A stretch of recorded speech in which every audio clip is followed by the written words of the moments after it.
So, so now we're just really kind of wrapping up. So what we've been doing is kind of trying to give you a good overview of the program, and you've asked a lot of questions as we go along the way. So I'm just wondering if there's some other questions hanging out for the day.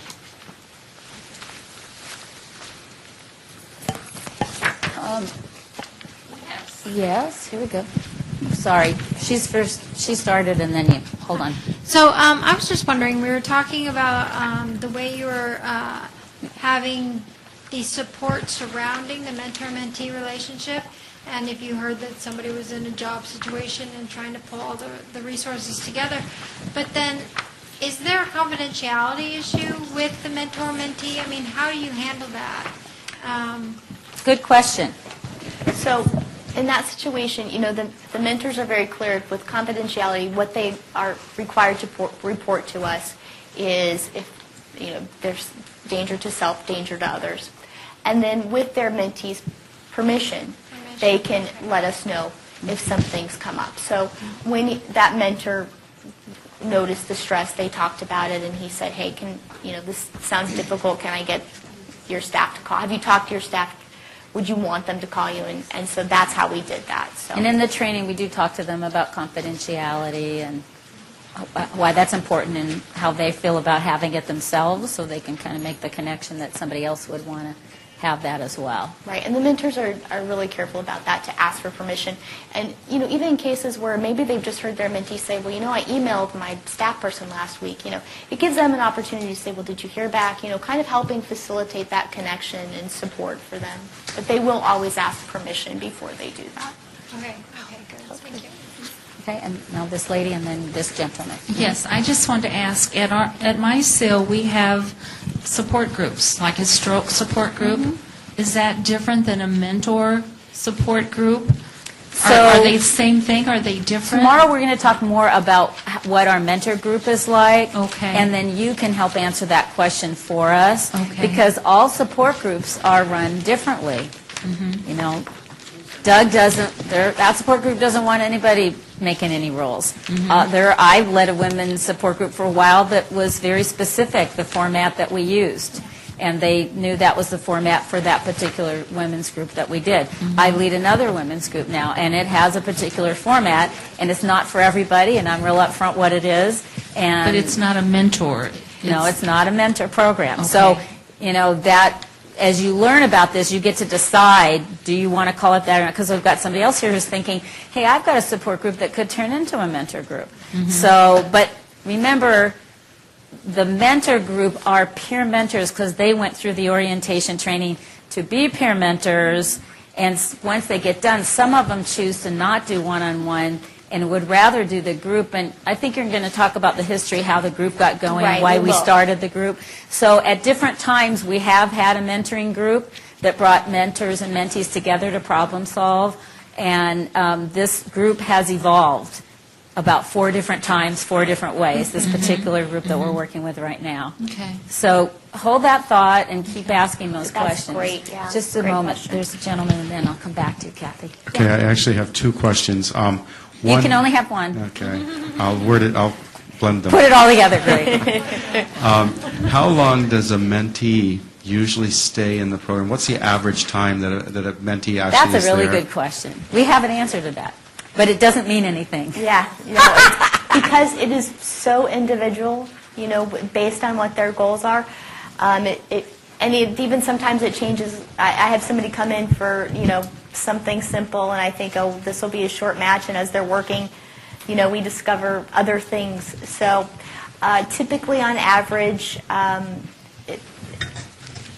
4 to 6 months. But then we have some that go on for a lot longer than that, and that's not uncommon. So we're you not know that putting thing time about limits. average versus median? Yeah. That, you know, so if you add it all up, but it's really anywhere from here, 2 to 3 months to 2 years. Yeah. So Because some mentors have worked together a long time. we're not putting time limits. As long as there's an active goal and we know they're meeting and working and there's progress towards the goal and they're both agreeing that it's working, we let it go on. But, you know, it really depends on the goal and the situation. So I have mentors that go into the hospital. It's a one-time meeting, and, providing information support, and that's it. So it just really depends on what the situation is for the individual. And if they've morphed into friends and the goal has been accomplished, then we help them feel good about graduating out of the That's mentor right. program, and then Yeah. they have a choice whether to continue that relationship or not, and many of them, some of them do. I don't know what the statistics of it is because we don't track it afterwards. The other half of that question is, can a mentor Sneaky. work with more than one person at a time? Do. Great question. Yeah, absolutely. So it's up to the mentors what they can handle. I encourage new mentors to give themselves some time, get through that first match, get the experience under their belt before maybe they take on 2 at a time. But we have mentors that are comfortable to do 2, 3, 4 matches at a time. So we really let them tell us. So when I get a referral, I'm going to pick out who I think might be a good match, and I'm just going to call people. And like I had a mentor a couple weeks ago that I called, and I said, listen, I know I just matched you with a new person, but I've got somebody I think might be a good fit. Will you think about it? And so she did and said, I can do that. But it's completely up to them. But we have had that. We've also had consumers that had more than one mentor.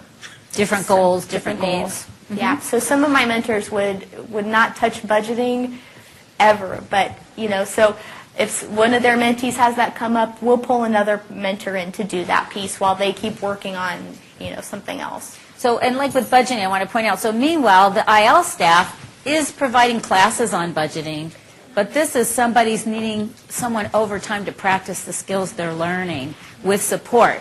When I was a poor single parent, I used to go to Rosita's Cafe to do my bills, okay? A little margarita, a little burrito. You know what I mean? I didn't want to be at home alone doing it back then. So that's the idea of having company with something that's stressful is really helpful. And we try to, do synergy too, and really have the mentors understand what for the budgeting, for example. Last week we had budgeting class taught by our IL skills specialists.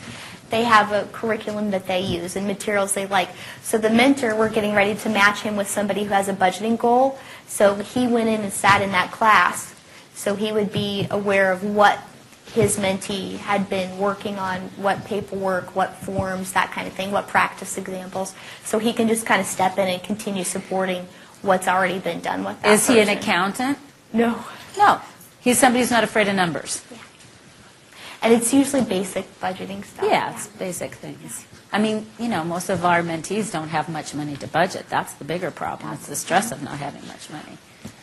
Kathy? So I was wondering, Yeah. how Nowadays. has the program assisted the IL staff as far as managing the services to their consumers? Have they been able to expand services and take on more consumers? Yeah. It definitely frees them up because once they're working and seeing the different areas that somebody's working on, at some point it may mean they'll only be checking in periodically because this person only had one goal and it was a great goal to work on a mentor with, and so they're off working together and the staff is just checking in and reading notes to see how things are going. In another case, you've got somebody who has multiple needs, and any of you have ever done direct staff work, it can be very overwhelming.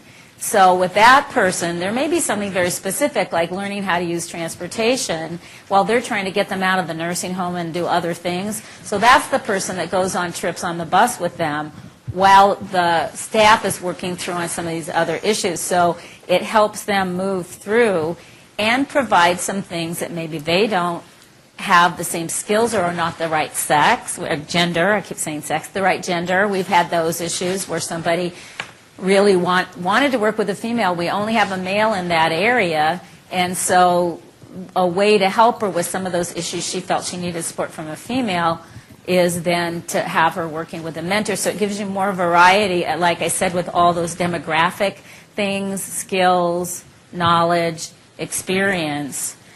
So it helps people move through, and it also frees up the staff member, but it's not a dumping ground for somebody the staff doesn't know what to do with. That does not mean the staff might not come and staff with us to help us think about if a peer mentor could work or not, which they do. they do sometimes, as they also refer people to be mentors for us. Other questions? How many matches? Microphone? How many matches are you doing a month on average? Or how many referrals are maybe you getting? New 25? referrals for new mentees? It depends, but we try to maintain about 25 matches every month, one-on-one matches, and then we also do our groups. So we are including those in mentoring hours as well. And we're in a transition right now where it used to be the mass of our referrals came from the community integration unit, people doing the IL, direct IL skills, the rehab person, and the outreach to nursing or to rehab centers. Well, the person who did outreach to rehab centers before was like a peer mentor magnet, and he referred people all the time. The person who's doing that job now, great guy, wonderful guy, never refers anybody. And so we've got about three staff right now that we're really having a hard time getting any referrals from. And so we are looking at other ways, that's where the peer mentor group kind of comes in, and some other ways to be using those mentor skills until we can figure it out. So that's why we're meeting when we get back with the Sports and Fitness Center to see, is there some way we can do something there? And so I've watched it over the years. That's the benefit of getting older. You've gone up and down several times. And it ebbs and wanes where your referrals are coming from. We have this goal to have more happening with the employment program, and we just haven't quite figured out how to make that work as well as we'd like right now. So the outreaching to nursing homes when Karen died, we're just kind of recovering from that and seeing who else would really have the kind of passion that she and Fernando do as two people who moved out of nursing homes. There's like nothing kind of can replace that, So we've got a couple people now that we're kind of fostering growth with to do that. And that's so important, moving people out of nursing homes, because they're so isolated and there's so many barriers for them getting free. It's better now with cell phones, because before it used to be impossible to do a phone call, to lay any of the groundwork. But that's a group that really benefits a lot from peer mentoring. And so we've had kind of a year where we're just bringing that back online again because of that loss. And Karen was all over the place, and she ended up being on all the mayor's commissions and everything else. So she really was doing so much. So you have those kinds of blows to the program, either with changes of staff or changes to volunteers, where you then have to kind of regroup. I was talking to the guy from Paraquat about that. You have to keep reinventing yourself. But, and Amina is really good as a manager in helping me think about, when I hit a wall where, we've done everything we can, then let's figure out another way. And that is where we've come up with some of our best ideas, including, some of the mentoring groups that we do and some different ways that we use mentors is, okay, we're not getting a referral here. What else do we do? What else do we try? And it keeps the program healthy. Otherwise, I think you get stagnant and maybe a little bit spoiled. It's kind of funny because, Phoenix is not a grassroots advocacy place, maybe because it's 115 out there. It's not fun to do marches and things. And so it just never has been, and I've tried, so sometimes our advocacy appears to be kind of top-down, but it's based on what are we getting all those calls and complaints about and that kind of thing. Unless it's topic-specific, like transit, then you can get people to show up. And but then, one of the benefits that came out of a bunch of hot mentors who don't have mentees is then they all came down and did the Capitol legislative training and went down when we were advocating for Medicaid expansion and wanting to know why I didn't invite him to go to Senator Flake's office for the disabilities treaty. So it's interesting that, one thing was kind of not working like it did before, and now, because we were talking are we frauds? We're coming and talking, now we have to bang our own head staff. I have a meeting with another director to talk about what's going on over here. It's been like pulling teeth the last year. What's that about? Is it a lack of trust? Is it a change of we've been told that part of it is a change of the people that are getting referred over and that they're not ready for mentoring. And are they too protective? We have to figure that out. You know, so a pattern happens for a while, and then you figure out, uh-oh, this isn't going away. It's not a little blip, it's a big blip, and then you have to problem solve it. Or sometimes things just occur, and it's like, why haven't we been doing this? Like, I was on the phone with our nursing home reintegration coordinator last week, and he said, you know, I'm spending all this time trying to do applications, and I said, okay, let's get another mentor in there with you. And he said, well, you know, I have one. Can I have another? I'm like, I can think of 5 people right now that would meet you next week. And he was like, okay. And I thought, gosh, why didn't we have this conversation a month ago? You know, but it's just sometimes you've got to get the staff in the right place at the right time, where you're both able to brainstorm and figure out, you know, what can we do more of? And there's a good example of helping out the direct service staff, because who has time to fill out applications? You know, that's always a quandary. And wow, so how great. And these people who are getting out of the nursing homes, they have 1 million applications to fill out and figure out and everything. Well, so what a great solution. Now, Karen, who was his partner, they're both American Indian, and so that was one of their real bonds, because there are a lot of American Indians that go back and forth between the res with the rehab and to find the services they need, and they end up in a nursing home in Phoenix, and they're away from their culture, and so having the two of them come in has made a big difference to help that group move out of nursing homes. Other question? Burning desire? So I just like to hear, you can use the microphone, but loosen the microphones up so it can be passed around easily. I'd just like to hear from a few people high points for this day so far from you before we adjourn, so that I know it. I'm not taking this personally. Well, if nobody's going to talk, I will. So a high point for me is like looking at this program that you guys have outlined and all the work that you've done to create all the forms that you have in this manual. April. Thank you, April. Earth energy. Thank you. And thinking about how we're going to try and integrate this into our program. I'm excited, but I'm kind of wary of the amount of database manipulation that we're going to have to do, and whether we can actually do that with our database. Yeah. That's our networked-in system. Well, when you have a small program, it's easier to do manually. It's when your program gets bigger, so you have time to think about how to do it in your database. I don't even know if we can change anything in our database. Huh? I don't even know if we can add things to our database. Well, whatever you don't have in your database, you can create something out of Microsoft Office. Access. Yeah, so I was thinking about doing that. I just started. That's what we had before. Just for my. Yeah, absolutely. Like the evaluation forms, the reason why we created it in Google Docs and did it so that it could be transferred to an Excel chart was because our database didn't do that. Couldn't do it. Right. And it couldn't do it, and they said this will take too much money and too much time. And we had the model from the PAS program evaluations, but still they said, it's one thing. PAS actually brings in money. So we did. They got theirs. We didn't get ours. We don't make money, but that's how we got it. Is we figured out a way to do it in Excel, and it works great. So I love it, because you said what was your high point and what was your intimidation point. So that's great. So that's another option. You can tell us your intimidation point, because we're going to look at those barriers and strengths tomorrow in more detail. Anybody else? High point? And also remember, if you're too shy to talk, you can use those sticky pads and leave them on the table for us.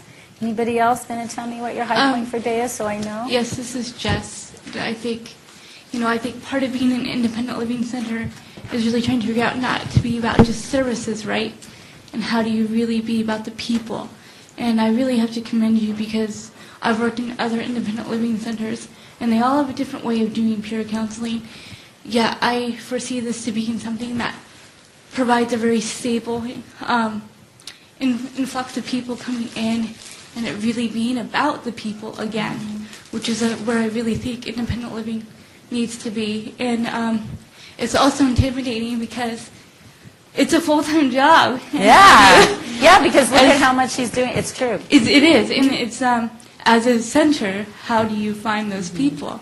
Because the funding is not always necessarily there. But you just start with 2 or 3 at a time. That's like we're getting ready to expand to another county, and that's our goal, to get 2. Right, yeah, we're expanding into another rural county that we serve, and we have one IELTS skills staff person there, Rosalie. Luckily, it's Rosalie who was a peer mentor for us 100 years ago. Yeah. And so she speaks peer mentor language. And so her and I are, okay, where's our marketing flyer? We're going to go down to the senior centers and, we got to start marketing. And she tells me stories about literally being on the side of a mountain and not being sure if she's going to be able to keep going because it's a dirt road in the middle of nowhere. Let alone get in the house because she's a chair user. That's right. So, yeah, our goal is 2 peer mentors for this area in the next, 6 months. So that's another way to think about it is, starting small Start and then small. everything else is manageable with that, and just knowing who's doing it, what kind of support they need to do it. They can't just be thrown at it and think it's going to work. And we support in terms of we do pay, like I said, we do mileage reimbursement for them or bus pass reimbursement, and some of those things that take resources. Tim. Am I on? He will be. Am I on? Yay. Well, I never heard of group mentoring before today. Hate to sound naive, but I'm really excited to hear about that tomorrow. You know what, honestly, group mentoring, I didn't know what to call it. And I went through a couple of different, I called it group discussion group for a while, then I called it disability discussion group. And then I just was like, this is mentoring group, so. But we had a know what mentoring that group means. going before April was with us. Yeah. And then I said, then we had a different peer mentor coordinator that didn't get that piece and didn't do too good with that. And then it fell by the wayside for like 10 years. And then we started it up again for purposes we'll share tomorrow. So, But yeah. Turned me off, huh? No, you're on. No, I love the groups. April and I were talking about that this morning, so I think that could be real effective for us, Janet. And just your ideas that you showed about getting other staff members involved and getting them on board, that's something that I am going to make a personal goal to, because right now it's, we have a lot of walls, I think, in our buildings that, we need to start knocking down. This is the program that crosses all the programs. It's the one program that crosses all, besides INR, is the one program that crosses all the other programs. And bringing your staff in to do the mentor orientation training helps them get a buy-in and start to meet the mentors and stuff, too. I think that's a wonderful idea. Well, Also, we do a disability etiquette training. We've done a bunch of them this year, and we've been all staff members. And when you were saying you had a team of mentors, that's perfect. I mean, and they love to do it. And if they feel safe with you. See, they feel safe with April now, and they'll go anywhere for her. Really, they will, because they feel safe with her because she takes good care of them. Well, because I wouldn't have a job if it weren't for them. I need them.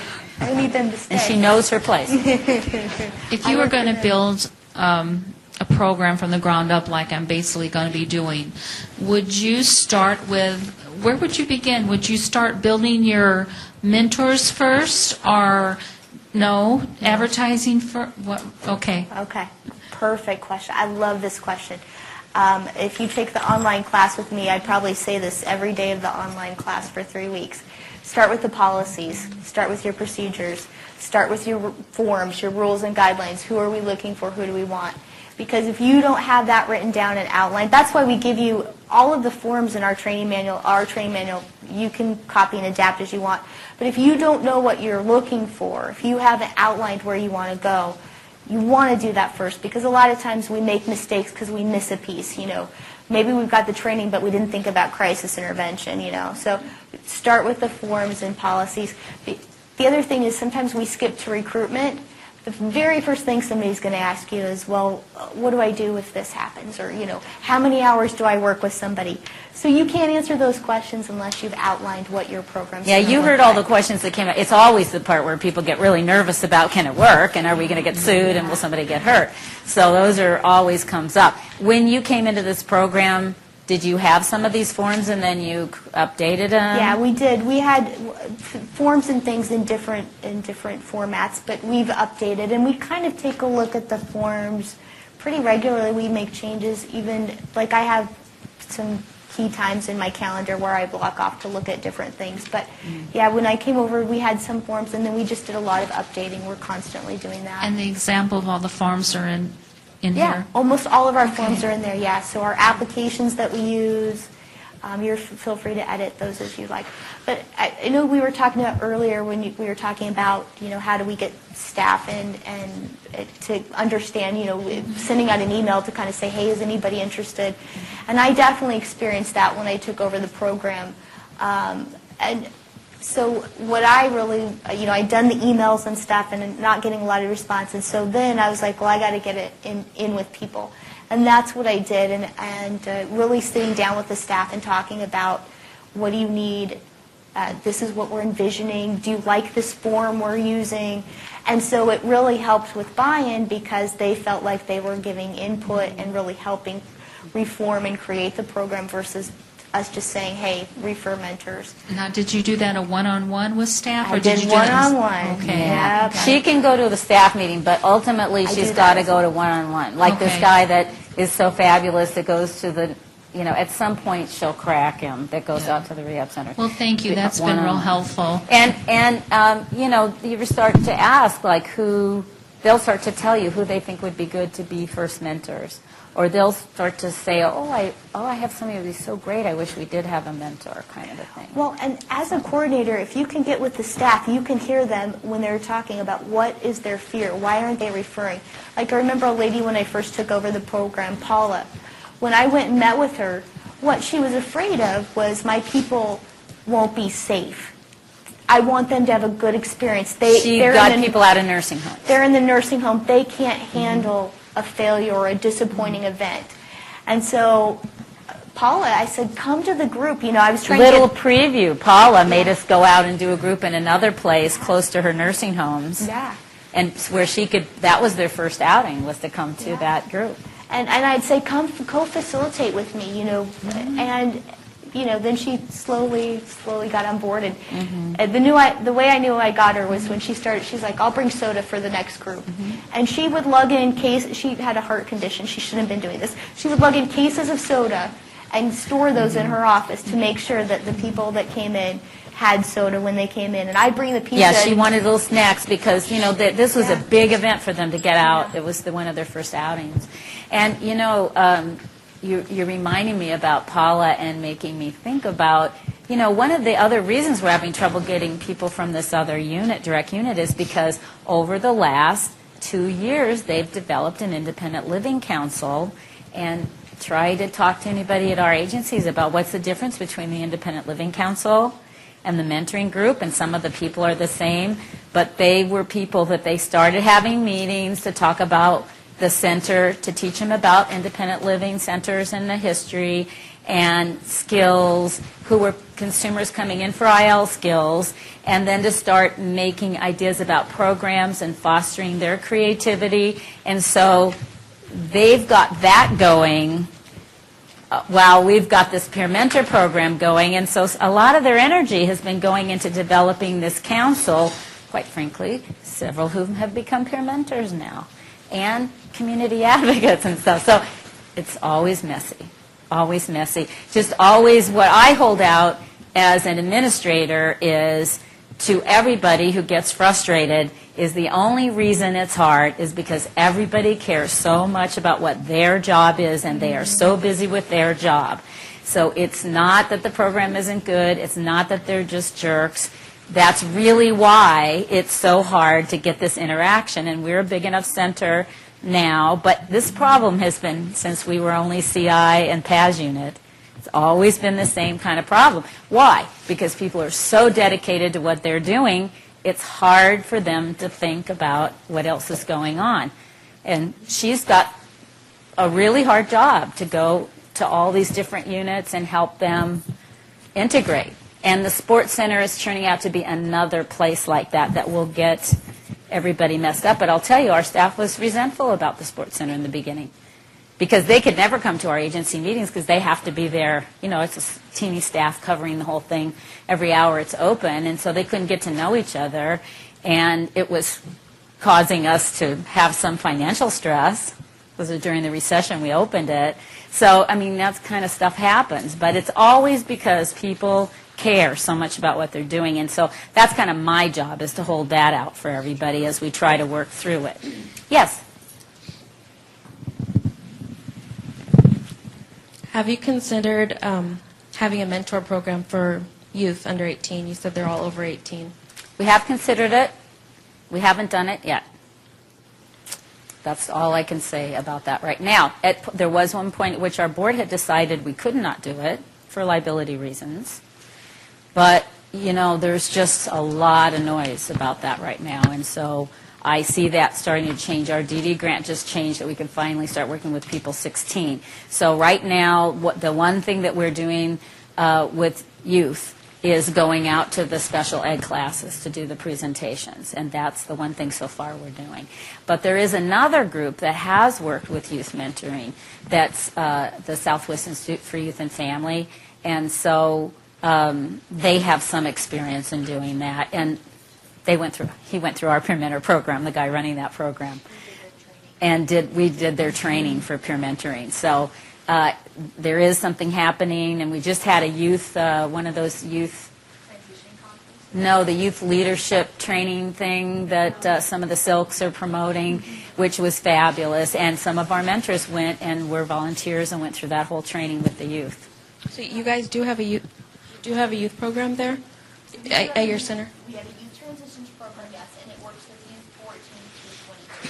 So what our mentors do... We have a half of an FTE person. Our mentors currently, what they do with that program is going out and giving presentations. But for those of you... But she works one-on-one with people.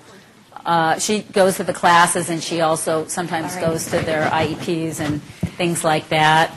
But it's a funding issue right now for us. We have a little teeny United Way grant that's been supporting it. So right now what we do with the peer mentors is have them go out and give presentations and work with youth that way.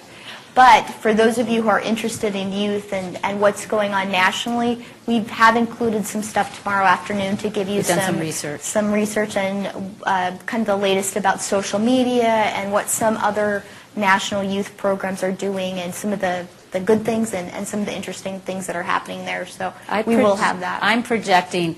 Some of it depends upon, because we also don't want to duplicate effort.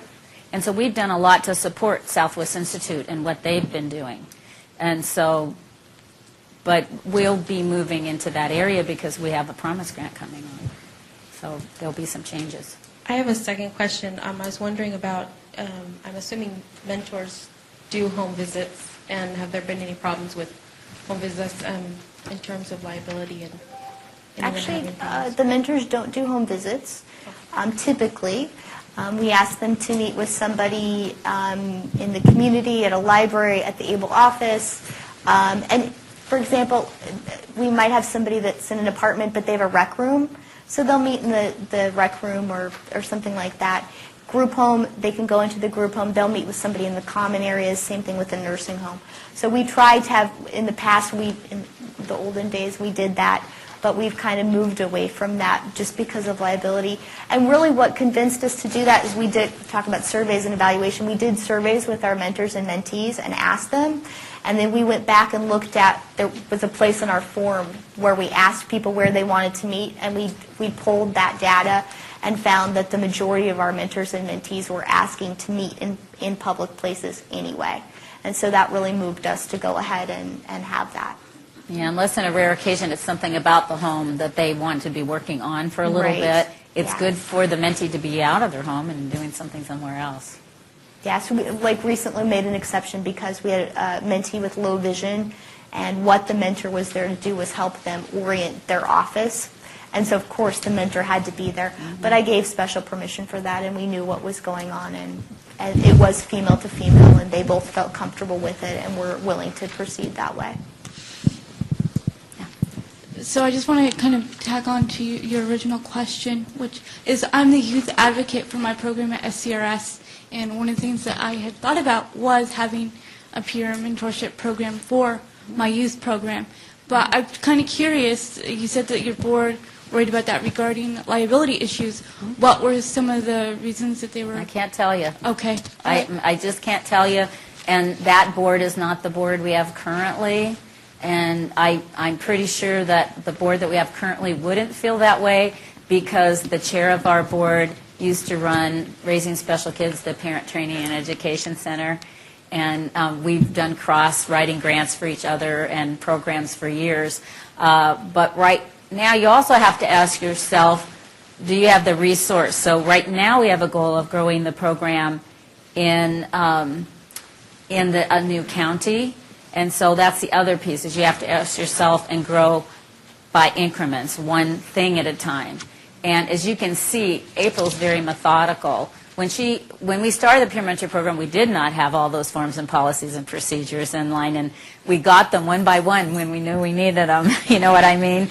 So, like I said, now depending upon what's going on with Southwest Institute, because we don't, just like PVA and the spinal cord injury go out to rehab centers, and so that's another reason we don't do mentors as much as we used to in the rehab centers, because number one, they're only there for 2 weeks, and number two, those guys are out there, and what we want to do is catch them when they come out into the community and figure out how to make that work best.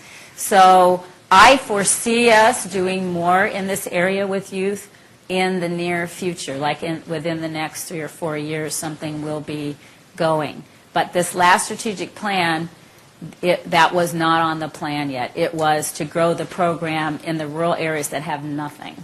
So that's what I can tell you about that I know so far.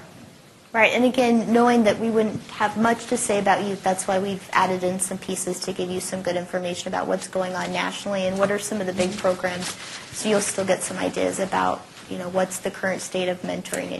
I think about one of the board members that was part of that decision, who was a psychologist who worked for the DD determination services. So her job was deciding if somebody would qualify for SSDI or SSI and stuff. And so she was all about liability, period. You know what I'm saying? So again, personalities.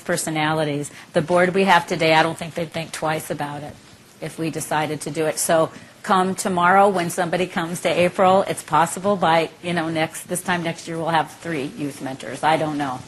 But then we'd have to look and see what is different about working with youth. What do we know that's different?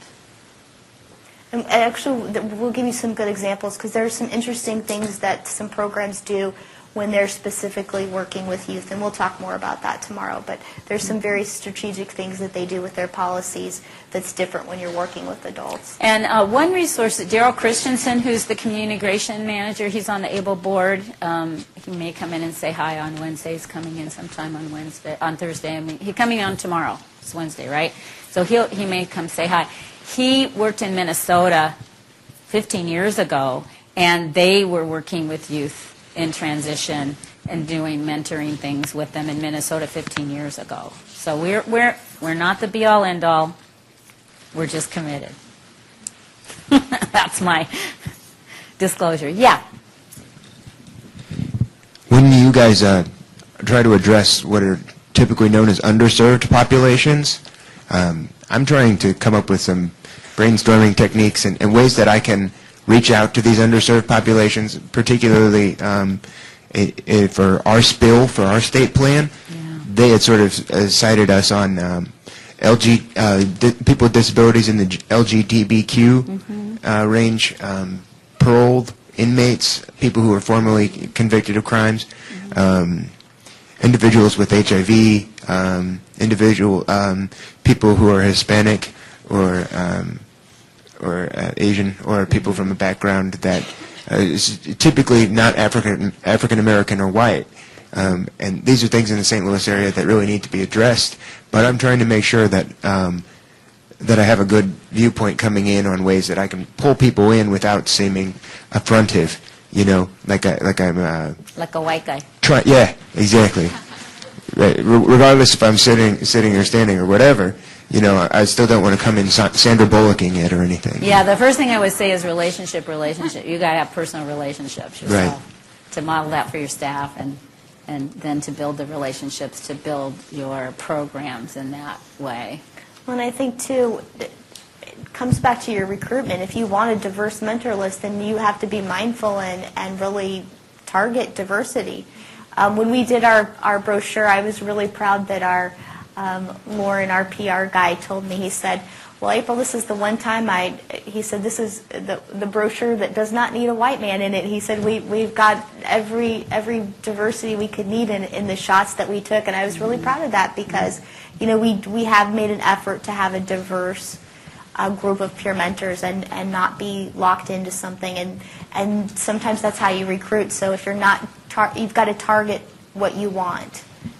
Right. I also thought of that in terms of utilization of specific targeted outreaches, sort of, that I'm using my outreaches to address some of these areas, like for outreaches to agencies that cater towards individuals with HIV or, and or community centers. Partner with them to do a training or summit. That's this African American conference.